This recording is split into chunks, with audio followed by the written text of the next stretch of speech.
anjo do Senhor veio e assentou-se debaixo do carvalho que está em Ofra, que pertencia a Joás, o Abiesrita. Pressa não. E Gideão, seu filho, estava malhando trigo no lagar. Fala assim, malhando trigo no lagar. É interessante que a Bíblia diz, para pôr a salvo dos seus inimigos, ou dos midianitas. Ele estava ajuntando comida, malhando trigo, preparando o trigo para guardar comida do inimigo. E isso ele fazia, fala comigo, escondido. É bom você repetir para você saber depois o que o contexto vai nos dizer. Então o anjo do Senhor lhe apareceu e lhe disse, o Senhor é contigo, homem valente. E ele falou, eu? Tem alguém aqui? Homem valente? Mas Gideão respondeu-lhe, ai, Senhor meu, se o Senhor é conosco, por que nos sobreveio tudo isto? O homem já começa a chorar, olha lá. E o que é feito de todas as maravilhas que os nossos pais nos contaram, dizendo, não fez o Senhor subir do Egito, não nos fez Ele maravilhas, porém agora o Senhor nos desamparou e nos entregou nas mãos dos midianitas. Então se virou o Senhor, olhou para ele e disse, vai nesta tua força e livra Israel das mãos dos midianitas. Porventura não te enviei eu? E ele disse, ah, Senhor meu, com que livrarei a Israel? Eis que a minha família, fala comigo, é a mais pobre. Presta atenção que você está repetindo. É a mais pobre e fala assim, e é a menor. Mais pobre e menor. É a mais pobre em Manassés e a menor na casa de meu pai. E o texto segue, e Deus disse, tornou-lhe o Senhor, porquanto eu hei de ser contigo, tu ferirás aos midianitas, como se fossem um só homem. Repete comigo, por gentileza. Porque eu serei contigo, você terá uma vitória contra uma nação inteira, como se você estivesse lutando com um só homem.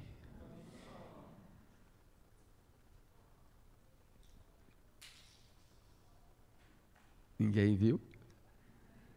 Na TV ninguém vê. Mas a irmã, a gente tem umas coisas assim, a gente sabe conversar. Muito bem, gente. Eu estou em Juízes capítulo 6, dos versos 11 a 16, e só esse pedacinho do texto vai nos dar uma mensagem para essa noite. Uma vez nós estávamos em um culto muito poderoso, e eu chamei as pessoas na frente para serem curadas. E o ambiente tinha que ser preparado. E nós estávamos orando, muita gente orando, e aparentemente nada estava acontecendo. Então, em dado momento, eu orei por uma jovem, e eu perguntei, saiu a dor? Ela falou, saiu agora, instantâneo. Então eu peguei o microfone, e eu disse uma frase, que é a frase que eu vou usar aqui com vocês. Deus não faz acepção de pessoas. E eu disse, povo de Deus, se Deus curou uma pessoa, é desejo dele curar todas. Então a fé brotou no coração do povo, encheu o coração do povo e as pessoas foram curadas. Tudo porque Deus curou uma. E se Deus curou uma, é porque Deus cura a todos, porque Deus não faz. Se Deus ajuda uma pessoa, Deus quer ajudar. Se Deus levanta uma pessoa do pó, Deus quer ajudar e levantar todas as pessoas que estiverem caídas. Amém? Então, o tema para nós hoje é o seguinte: Deus não faz acepção de pessoas. Se fosse só isso, eu ficaria muito feliz. Se fôssemos só parar na acepção eu ficaria extremamente feliz, porque não me cabe mais ir além da palavra. Só que a Bíblia, ela continua. E eu vou trazer duas situações para nós hoje. Uma é que Deus realmente não faz acepção de pessoas. E a outra é mas Deus faz seleção. Então repete comigo: Deus não faz acepção de pessoas, mas Ele faz seleção. Significa que Deus não quer ninguém fora do plano dele, mas Ele seleciona pessoas para não ficar fora do plano dele. Significa que Ele quer que todos cheguem ao pleno conhecimento da verdade, mas que Ele vai ajudar alguns a chegar ao pleno conhecimento da verdade. E se você me perguntar por que só alguns, porque essa parte de ser selecionável para Deus não parte de Deus, parte de mim. A parte de não haver acepção envolve o amor constrangedor, inigualável dele por nós. Esse amor, Ele não nos deixa de fora, Ele não nos quer deixar de fora, Ele não nos deixa de lado, nem nos separa.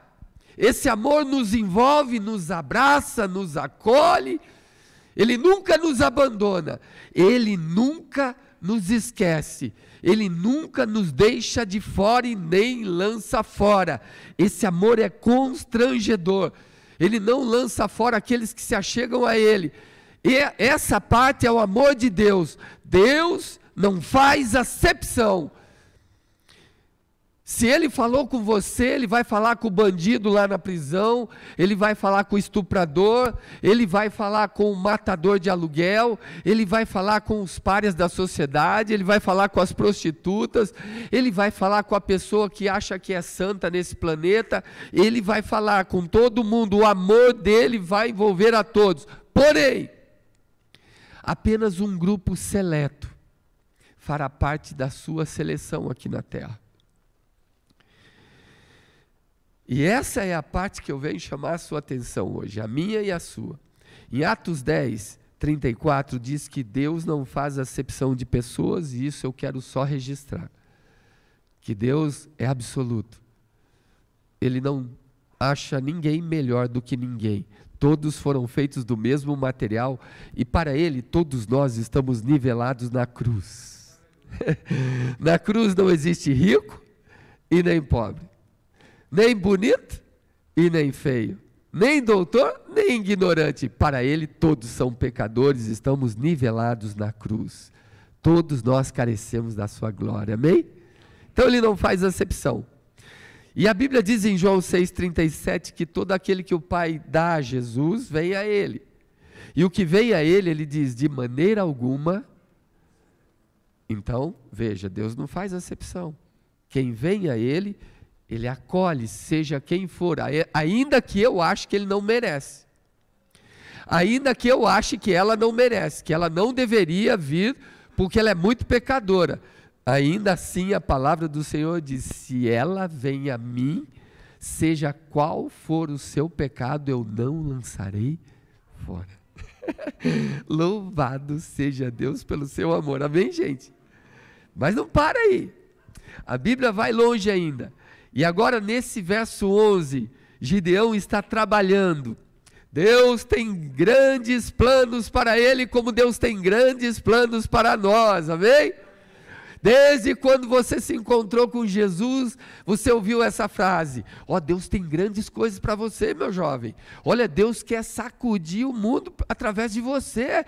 Deus quer fazer milagres através da sua vida. Eu sei que você já ouviu isso. Eu já ouvi as rodas de profecias, pessoas que comeram na minha casa, pessoas que me visitaram, lugares que eu visitei. Então vinha uma palavra: olha, Deus tem coisas grandes para você. E naquele tempo eu estava tão comovido, eu dizia com lágrimas, amém, e eu dizia comovido, é isso aí, Senhor, e eu respondi a Ele, eis-me aqui, Senhor, e aquilo ia fazendo minha vida espiritual crescer. Eu começava a crescer crendo naquilo.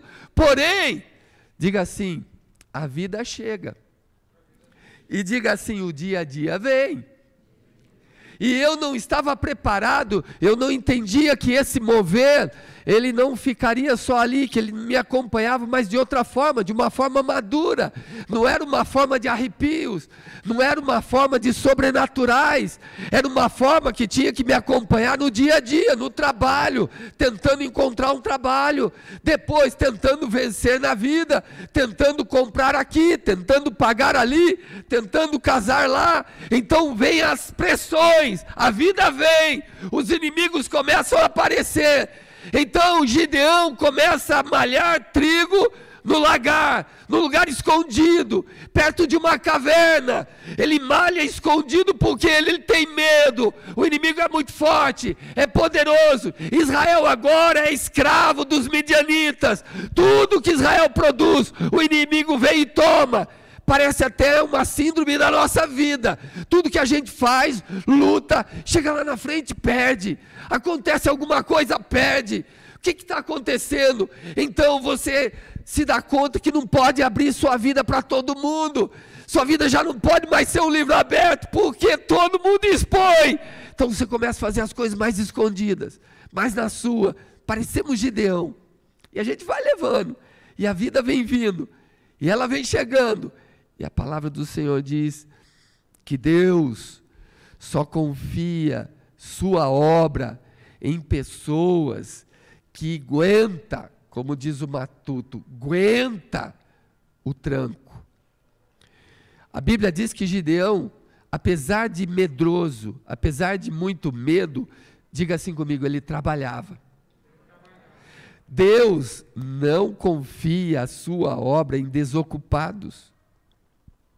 Deus confia a sua obra em pessoas que trabalham, são fortes, diligentes, porque a obra de Deus é muito mais pesada do que trabalhar 8 horas por dia, gente. A obra de Deus envolve o mundo espiritual inteiro, o inferno inteiro. Nós somos bombardeados de todos os lados e ainda por cima temos que ficar de pé para sustentar todos os que caem. Quem faz a obra de Deus é médico, é psicólogo, é conselheiro, é trabalhador, é pai, é mãe, é irmão. Quem faz a obra de Deus é tudo um pouco, é um pouco de Deus em tudo, e para que de todas as maneiras a obra seja feita. Então Deus só confia a sua obra em gente que é diligente, em gente que trabalha, em gente que não é ocioso, em gente que não descansa, que não fica cansado por qualquer coisa. Muita gente vem para a igreja, se envolve com a obra de Deus, se empolga e sai por aí querendo abrir igreja. Abrir igreja é muito diferente de abrir negócio. Abrir igreja envolve céu e inferno. Não é assim. Se não tiver uma ordem do alto, não faça nada. Ah, mas eu tenho condições. Não é você achar que tem, é o céu que tem que apontar, porque Deus não faz acepção de pessoas, mas Ele escolhe quem Ele quer, e a escolha dele passa pelo olhar dele, passa pelo crivo dele, passa pelo coração da pessoa. Ele sabe por que escolhe. A pessoa que ele escolhe nunca entende por que ele escolheu, mas ele sabe por que escolheu.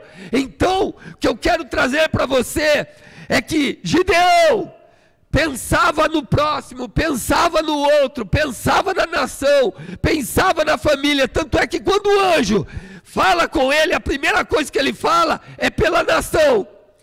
Se Deus está conosco, por quê aqueles feitos que eu ouvi não acontecem hoje? Gideão tinha no espírito dele um cuidado pelo outro.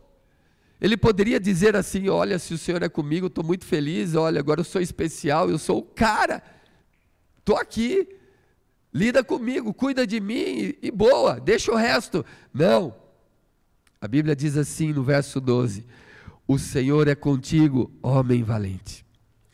E ele já disse quem ele era. Primeiro, fala assim comigo, ele fazia as coisas escondidas. Segundo, ele era medroso. Fala, ele era medroso. Terceiro, ele não era corajoso.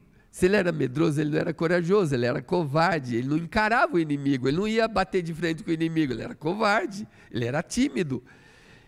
Em quarto lugar, ele diz a inferioridade que havia dentro dele. Ele disse assim: a minha família é a família mais pobre de Manassés, no verso 15. E eu sou da minha família o último que fala e o primeiro que apanha. Eu sou o caçula, eu sou o mais novo. Olha quem tu estás chamando. Sou um cara que tem medo, não sou ninguém. Você me chama de valente, de valoroso, de corajoso. Mas como eu posso ser valente? Me diz. E é assim que se repete o cronograma de Deus. Olhando para Gideão, normalmente não se escolheria Gideão. Mas no olhar de Deus, a pessoa certa era Gideão. A vida é nada fácil, o cronograma se repete, ó. A vida está acontecendo, ela não é fácil, ela é difícil, é uma luta constante pela sobrevivência, é uma concorrência enorme no mercado de trabalho, é você se virando nos 30 para sobreviver, trabalha duro, pensa na família, pensa nos gastos, pensa nas dificuldades, pensa na escola, mas o coração anseia por liberdade. Todo mundo trabalha para que tenha um dia dinheiro sobrando para viver de boa, sem trabalhar. A maioria dos brasileiros pensam assim: olha, eu vou trabalhar, vou ganhar muito dinheiro e depois eu vou só viajar. E é essa situação que não existia em Gideão. Nós estamos aqui diante de um quadro que aparentemente, se eu mudasse o nome de Gideão, poderia caber o meu ou o seu nome. Porque o anjo faz uma saudação com uma missão. Olha o que ele fala: o Senhor é contigo. E olha o que ele diz: homem, ele disse, o Senhor é contigo, mude de vida. O Senhor é contigo, você não é esse homem que você pensa que é. O Senhor é contigo, olha a missão, você agora não vai ser mais aquele que foge. Você não vai ser mais aquele amedrontado, aquele que fica colocando pessoas em sentinela para ver se alguém vai descobrir. Não! Você é um homem valente, você muda seu interior. O que é que Deus está falando para ele? Você não vai conseguir vencer os midianitas se primeiro você não vencer os inimigos que estão dentro de você. Você não vai vencer na vida, você não vai chegar onde pensa que vai chegar, onde quer chegar, onde planejou chegar, se primeiro dentro de você, você não se tornar alguém apto, digno, para chegar onde queria chegar. O inimigo que você tem que vencer é aquele que Gideão tinha dentro dele. Era o inimigo que fazia ele viver pelos cantos, isolados, no anonimato, escondido.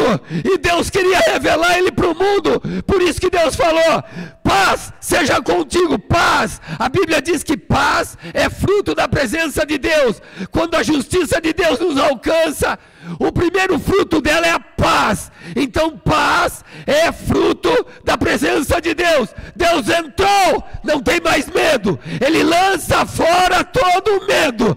E Ele nos leva para um mundo de conquistas. Para entrar no mundo de conquistas é preciso coragem. Por isso que o anjo, quando olha para ele, não olha como ele se olha.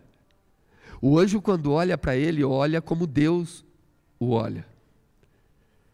Às vezes você olha para você e você diz: eu nunca vou conseguir aquele emprego. Aquilo está para além da minha capacidade.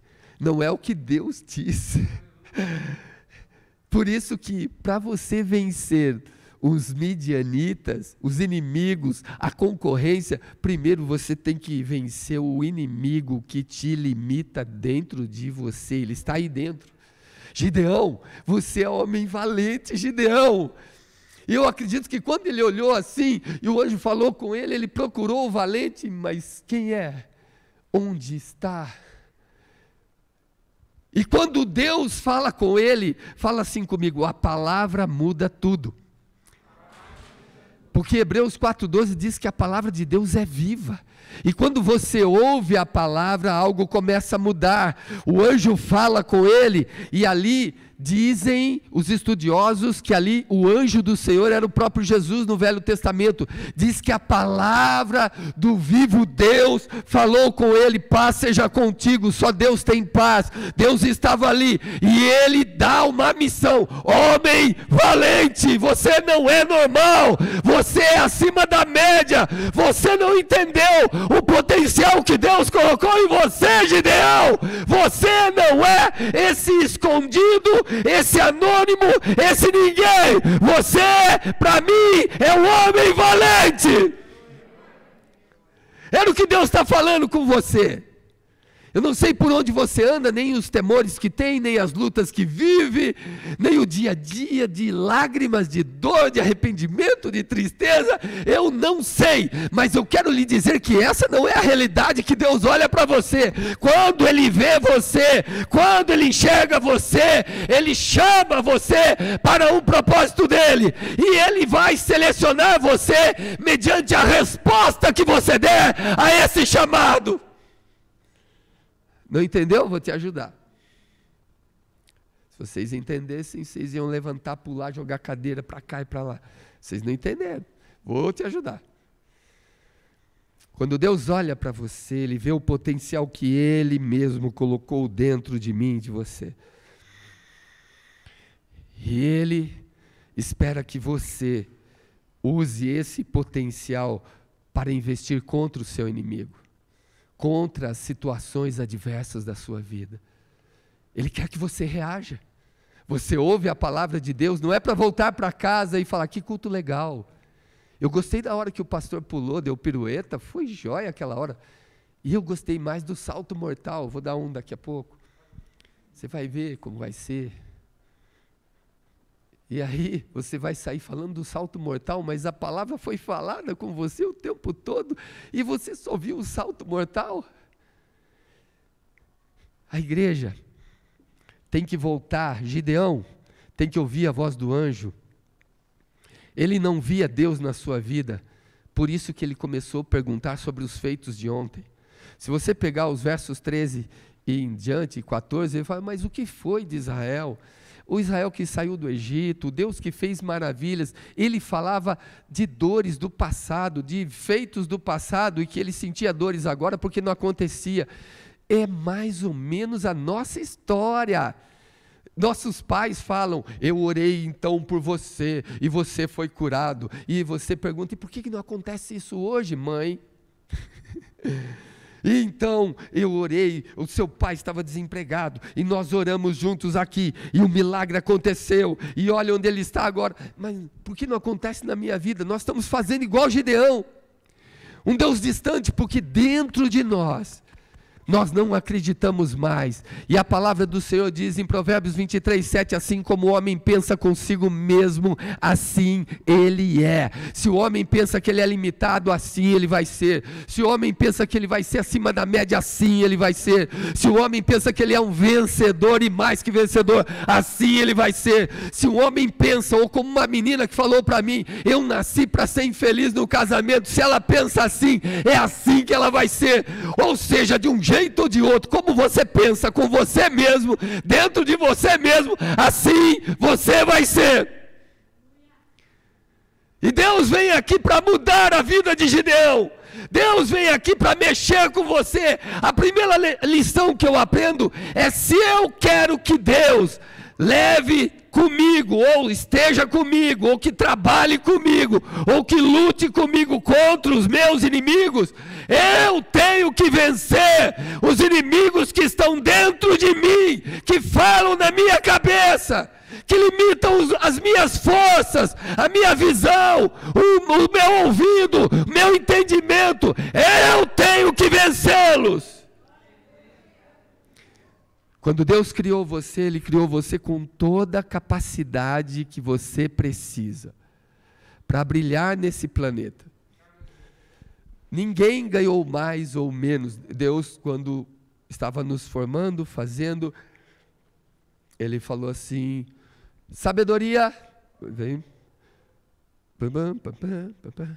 O Rinaldo, mais sabedoria, mais um pouquinho. Você acha que Deus faz isso? A Bíblia diz que Ele não faz? Acepção de pessoas. Sabe o que Ele fez? Ele colocou muito do DNA dele em nós. E Ele disse, eles serão a minha imagem e a minha semelhança, colocando neles a capacidade de reinar. Eles vão dominar, a minha glória estará sobre eles, eles dominarão esse planeta, eles serão os melhores, eu estarei com eles, meu Espírito os invadirá, a minha glória descerá, e tudo que é poder estará na boca deles. E como isso vai se traduzir em realidade para mim? Marcos 9, 23 em diante, diz, tudo pode ser possível na minha e na sua vida, se eu, fala, crer. O que Ele fez? Ele deixou a parte mais fácil para nós. Eu não preciso andar de joelhos pagando promessas, eu não preciso andar com uma cruz nas costas, 80 quilômetros descalço, eu não preciso fazer sacrifícios porque Ele fez tudo. O que eu tenho que fazer? Diga assim comigo, ouvir a palavra do anjo e crer nela. Eu só preciso crer. Tudo é possível aqui? É que o mundo nos empurra de todo lado, então nos impede de crer. Eu acredito, mas eu acredito, mas olha que luta, olha toda hora, não dá para crer desse jeito, dá sim! Porque o crer não está no inimigo que te empurra e não é inimigo externo. O crer está dentro de você, no espírito que você alimenta. E se você crer, mesmo que você veja algo não acontecendo, ou acontecendo de jeito que você não queria, dentro de você tem um gigante, dentro de você tem um valente. Não importa a pressão, você vai dizer, não importa os que vêm contra mim, você vem com pau, com pedras, com lanças, mas eu, quando investir contra esse inimigo, eu vou em nome do Senhor Deus dos exércitos, aquele que é o Rei dos reis, Senhor dos senhores. Esse habita dentro de mim. É isso. O que tem aí dentro?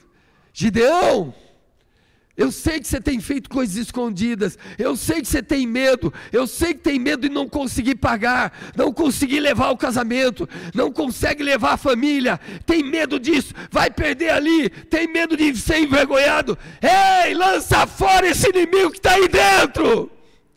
O Senhor está te chamando hoje de homem valente. Acredite. Uma vez eu falei para um amigo meu, eu falei assim, vai e bata o pênalti.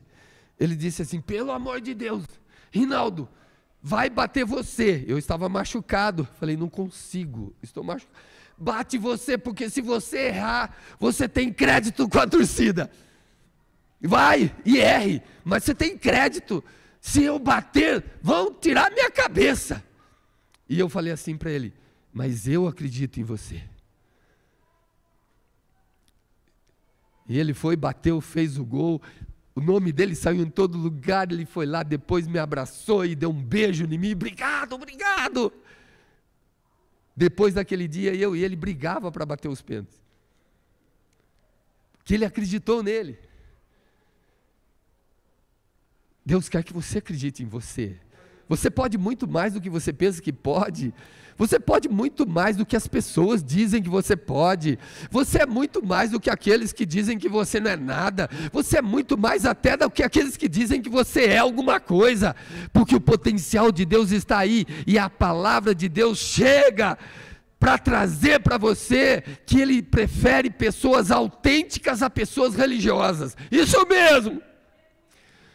Deus, Ele prefere gente que não sabe nada, mas o ama, mas confia, mas acredita de todo o coração, do que gente velho de igreja, mas não consegue confiar nele.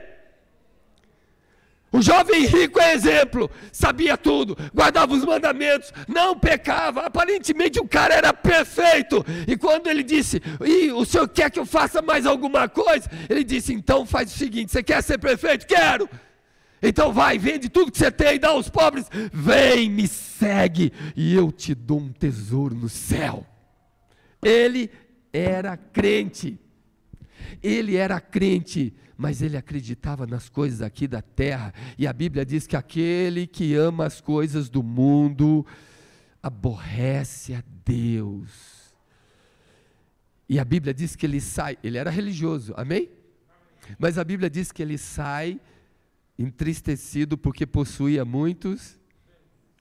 Aí você vai para a história do fariseu e do publicano, você vai ver o fariseu se gabando, eu sou religioso, eu dou o dízimo, eu oro 3 vezes ao dia, eu jejuo, tantos dias por semana e tal, e se gabando, e Deus não aceitou a oração dele. E do lado dele tinha um publicano e ele dizia, eu não sou como ele, que não te serve direito, que não conhece a tua lei, a tua palavra. E o publicano, por sua vez, tinha vergonha de olhar para o céu, de levantar os olhos para o céu. Mas a dor era tão grande, a vergonha era tão grande, porque ele não era exemplo, ele não podia estar no templo. Então ele abaixava a cabeça, batia no peito, porque a dor do pecado dilacerava a sua alma e o condenava. E ele não ousava nem sequer orar, ele só dizia, tem misericórdia de mim, e eu confesso, eu sou um pecador. Exatamente o que ele está falando, eu sou isso. E Deus e Jesus falou, aquele que confessou, não sabia nada, mas era autêntico, foi aceito no céu. Deus ama pessoas autênticas. Para de fazer de conta que você é o que não é. Seja você. Eu me esforço muito para suportar tal pessoa. Não precisa. Você tem valor quando você é o que é. Quando você é o que é e as pessoas te amam pelo que você é, então você encontrou sua essência. Essa fonte de equilíbrio, sabe? Eu amo quando a palavra de Deus diz que ele era um cara medroso, tímido e covarde. E não expõe. Sabe, ele tinha que identificar o homem interior dele. Você tem que identificar quem é você aí dentro, senão sua vida nunca vai mudar. Vai ser 10, 20, 30 anos do mesmo jeito, gente. 40, 50, até o fim da vida. Mas todo tempo é tempo de mudanças, ainda é possível mudar. Ele era de família pobre, ele abriu o jogo. Faltava nele personalidade, ele não tinha personalidade, como falta em muita gente. Não tem personalidade para fazer nada. Como não tinha coragem, ele não se posicionava, ele ficava em cima do muro, por isso que ele fazia as coisas escondidas. É alguém que não se posiciona. Você viu aquele que... Você conhece gente que é legal com todo mundo, nunca diz não, nunca contraria ninguém, não tem posição, ele não se posiciona, ele não tem personalidade, ele não tem coragem, ele não fala o que sente na frente de alguém, ele fala o que sente por trás. Assim era Gideão. Essa é a vida de um tímido. Esse é o histórico de um covarde. Esse é um histórico de alguém que não tem personalidade.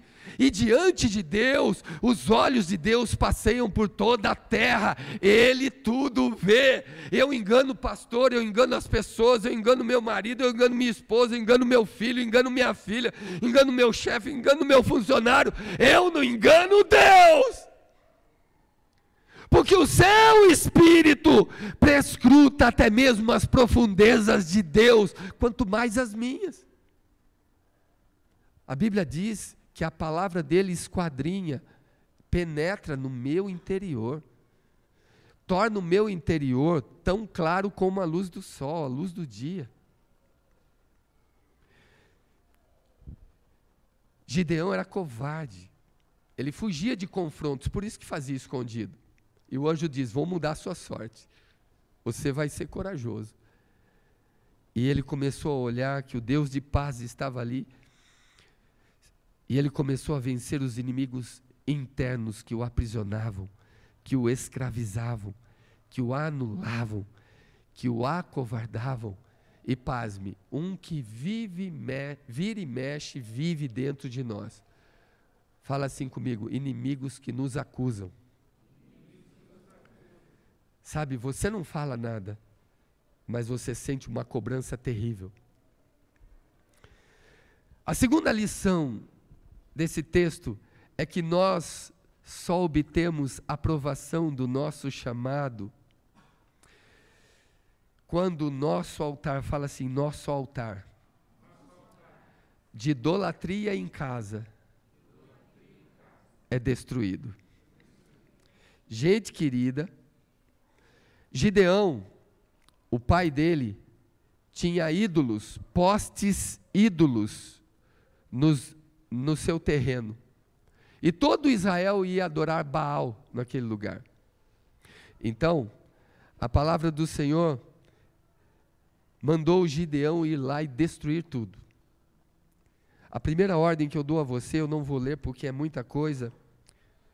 Depois dessa opressão dos midianitas, a partir do verso 21 em diante, 26, 27, 28, tudo, 29, 30, está falando da ordem que Deus deu a ele. Fala assim, vá lá, destrua o poste ídolo, pegue um boi, sacrifique-o a mim, faz uma cama de pedra, pega a madeira do poste ídolo, queima ali, bota o boi lá e sacrifica e adora a mim. Mas eu quero adoração em cima da idolatria. Escute o que eu vou dizer aqui. Você vai falar assim, mas o povo de Deus não é idólatra. Idólatra de pegar um ídolo e adorar, o povo de Deus não é. Mas o povo de Deus adora um time, mas o povo de Deus adora um partido político, mas o povo de Deus adora um pai, uma mãe, um marido, uma esposa. Tanto é que a vida do povo de Deus acaba quando uma mãe morre, quando um pai morre, quando um marido morre, quando um filho morre, porque indiretamente nós temos altares dentro de nós. Você pode dizer assim, eu amo todos os meus filhos, mas ela é diferente. Por que é diferente? Se todos saíram do mesmo lugar. Ela é especial. Eu quero dizer para vocês que o altar começa dentro de casa. Nós que erigimos. A idolatria começa dentro de casa. Esses dias eu falei assim para Ayla, Manu e a Sofia. As três estavam em cima de mim. E aí eu brincando com elas, e eu falei, sabe que eu amo vocês? Sabe? Quanto? Muito, muito, muito. E elas falam, para sempre. E aí estava o Fred em casa. O Fred perdido lá em casa. E eu peguei e agarrei ele também. Só que eu agarro ele igual eu agarro as meninas. As meninas eu jogo para cima, tudo. E quando eu joguei ele... E começou a querer chorar, eu agarrei ele e falei assim, Fred, você sabe que eu amo você? Não. Porque jogou para cima, as meninas jogam para cima, vira piruleta, cai, tal, a gente dá cambalhota e sabe que eu amo você? Sei, vamos de novo. Aí joguei o Fred e ele, Fred, sabe que eu amo você? Não. Eu só quero descer. Entendeu? Quando você priva alguém de liberdade, quando você troca de comida, faz aquela troca por comida, troca por dinheiro, troca por posição, troca por emprego, faz aquela troca quando você gosta por causa disso, quando você não vive sem, por causa da condição financeira. Olha, isso é idolatria, gente. Nós não adoramos ratos, baratas, mas nós adoramos homens, cantores, jogadores de futebol, personalidades. Olha por aí as conversas Ó, é meu ídolo. É normal falar, é meu ídolo, eu sou fã, seguidor, eu gosto, eu sou isso, sou aquilo. Ei, quantas vezes você mandou uma mensagem para o céu, dizendo como diz o livro de Cantares, eu estou enfermo de amor por ti. Cantares fala isso.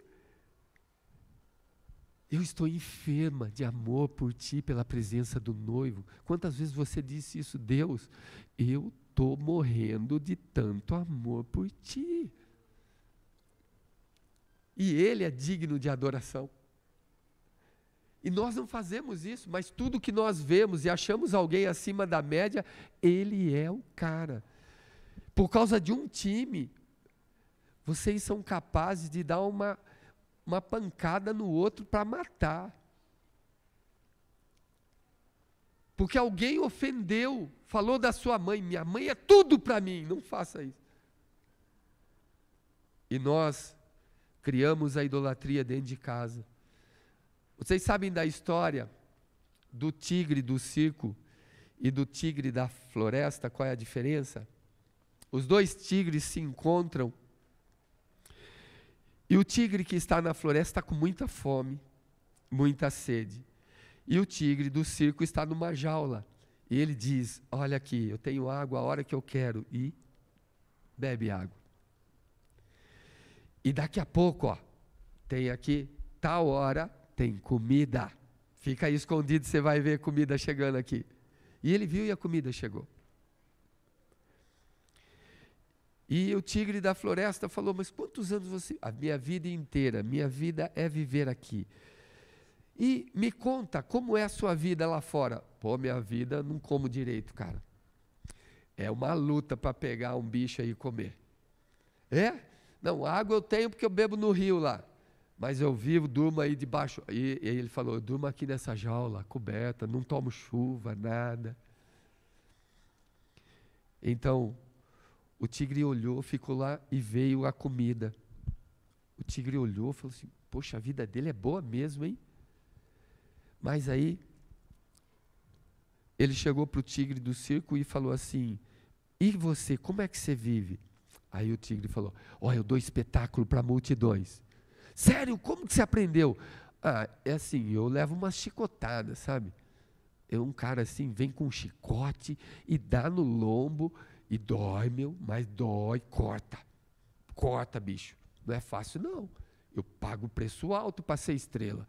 E dá chicote, faz eu pular, saltar, eu passo pelo fogo. Às vezes o fogo me queima, mas eu faço assim, e faço assado. E depois eu venho para cá, esgotado, cansado, e eles me trancam nessa jaula.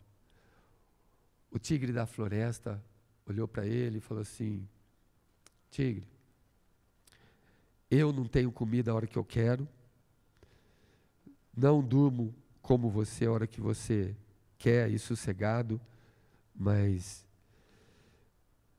eu posso comer quando eu quiser, onde eu quiser, eu posso ir aonde eu quiser, eu posso correr quando eu quiser, porque eu sou livre. E disse, eu não troco a minha liberdade pela vida do seu circo, eu sou livre. Gente, algumas pessoas fazem escolhas em ser o tigre do circo, tudo ali, mas são completamente infelizes. Não tem coragem de sair do relacionamento, continua infeliz. Entra ano, sai ano, infeliz. Culpa o relacionamento, mas não sai dele. Está na jaula. Outros estão naquele mesmo emprego, naquela mesma toada, infelizes, mas não têm coragem de sair por causa da estabilidade. É o meu ponto de equilíbrio. Ali é o meu lugar seguro. Eu não vou sair. Eles têm medo de ser o tigre da floresta, onde tem que caçar para sobreviver.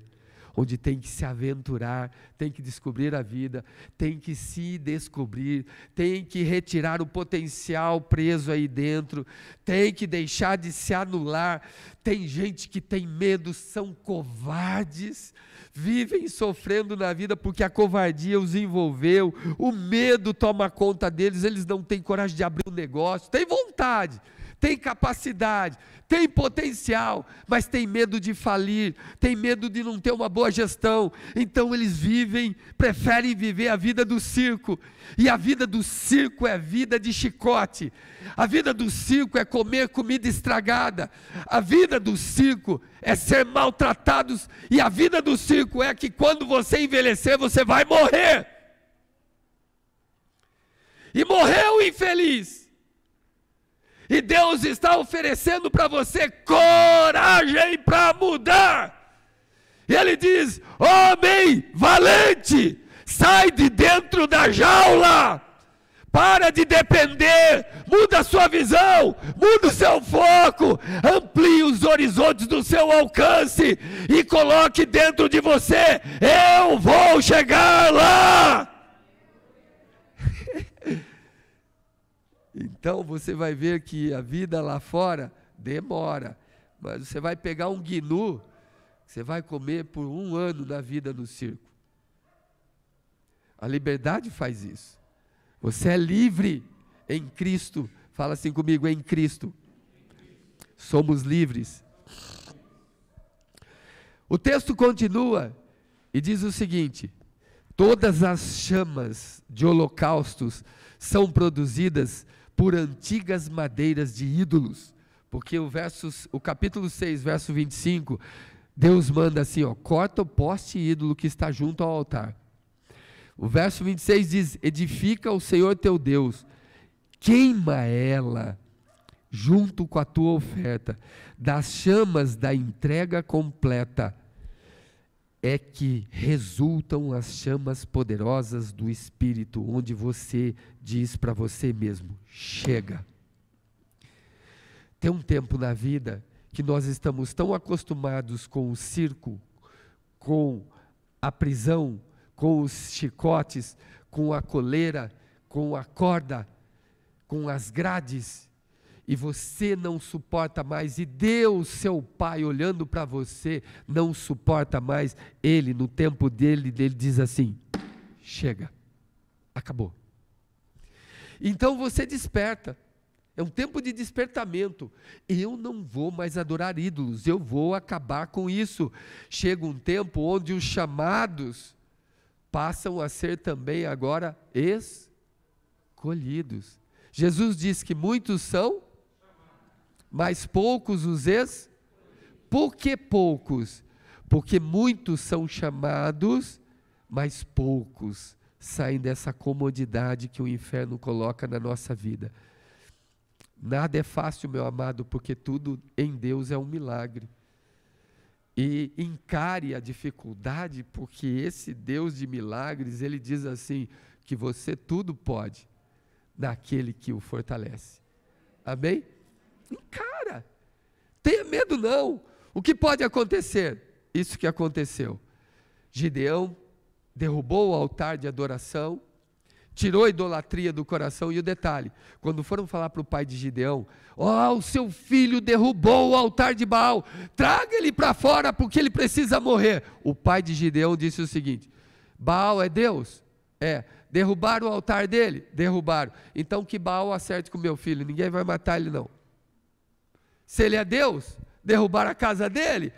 Que Baal, que é Deus, que a gente adora, ele não é Deus? Então ele que acerte com meu filho, ninguém vai pôr a mão nele.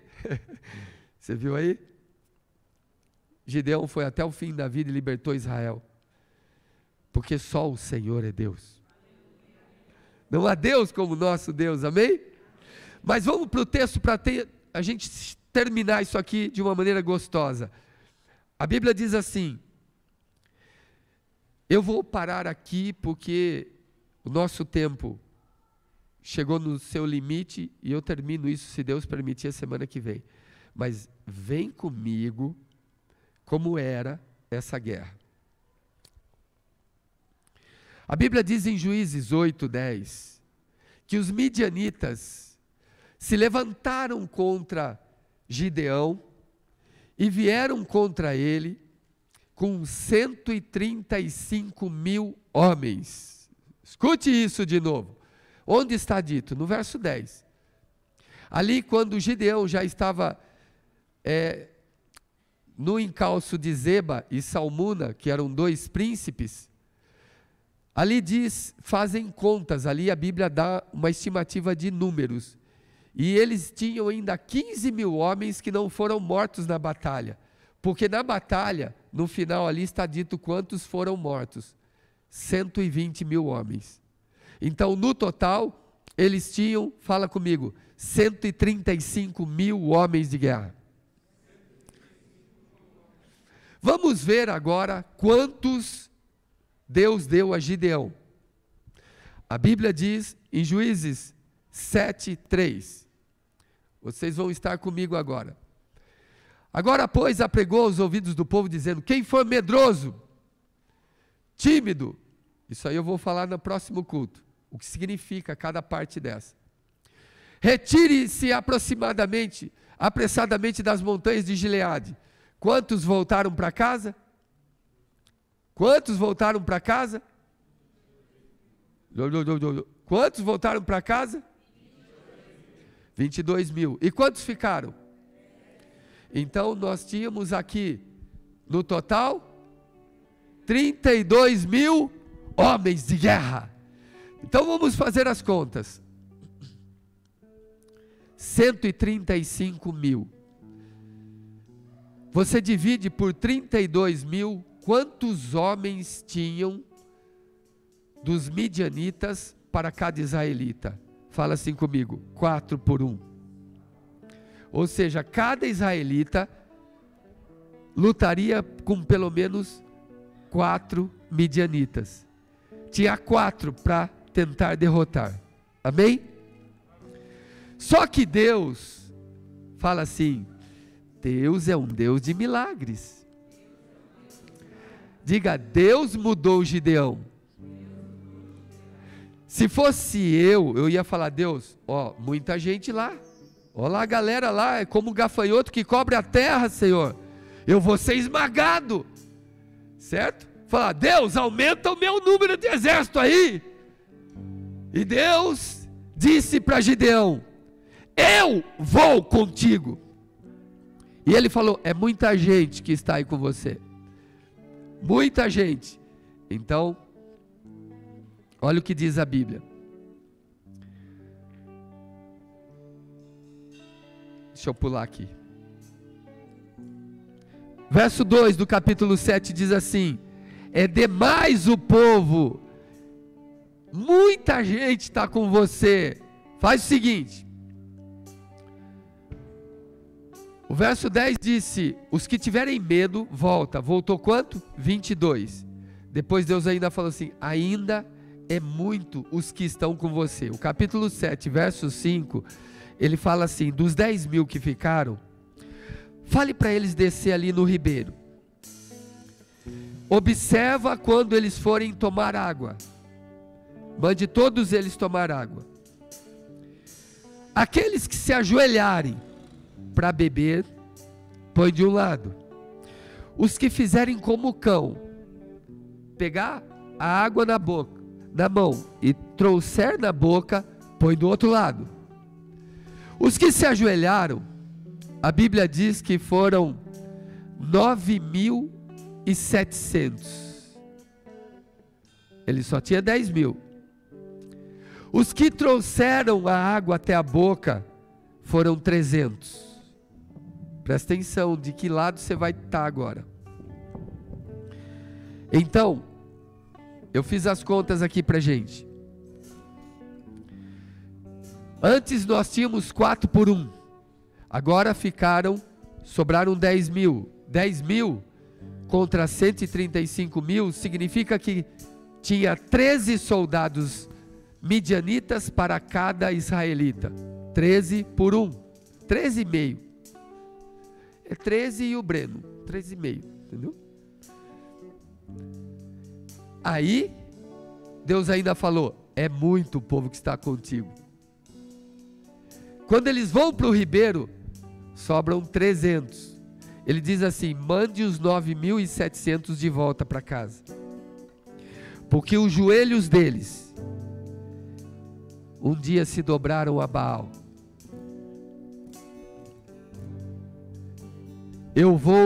Você vai só com esses 300, e com esses 300 eu entregarei os midianitas nas tuas mãos. Só que os 300 ficou agora na proporção de 450 homens para 1.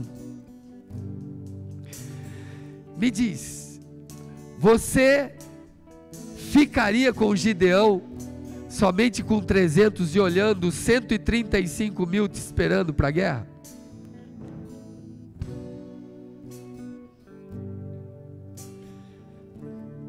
Quando eu digo que Deus faz seleção,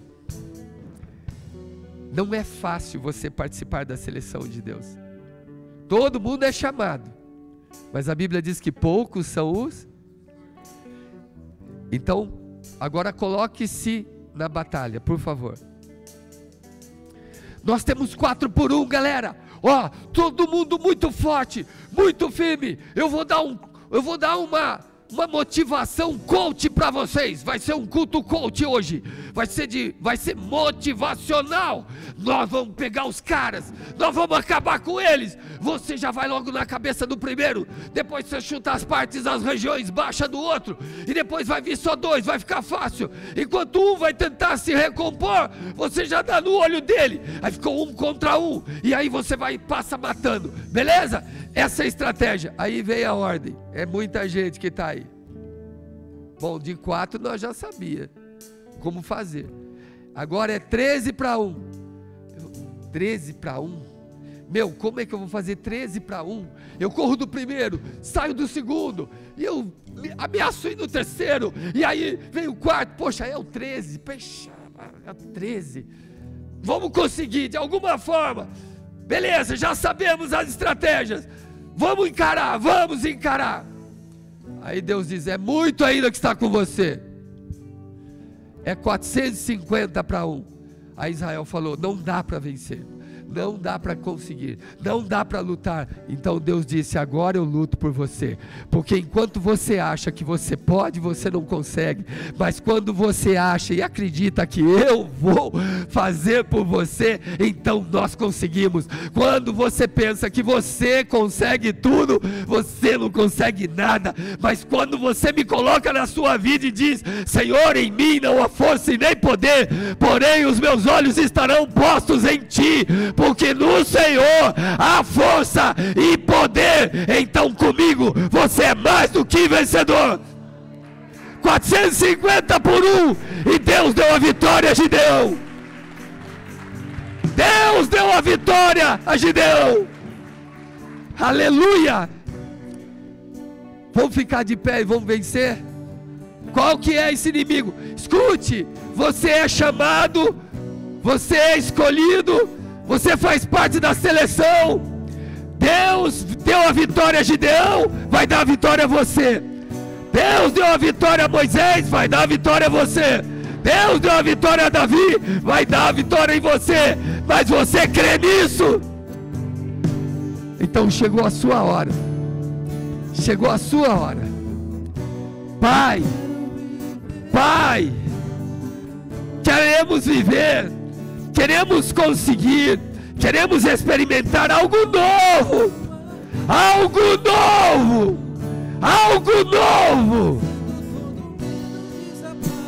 Faz isso hoje, faz isso hoje, experimente. Senhor, é 450 para 1, e para Deus, se você está com Deus, você está com a maioria.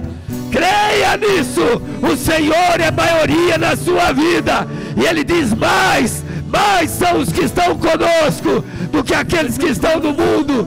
Gideão, se levante para vencer nessa noite. Aleluia, aleluia.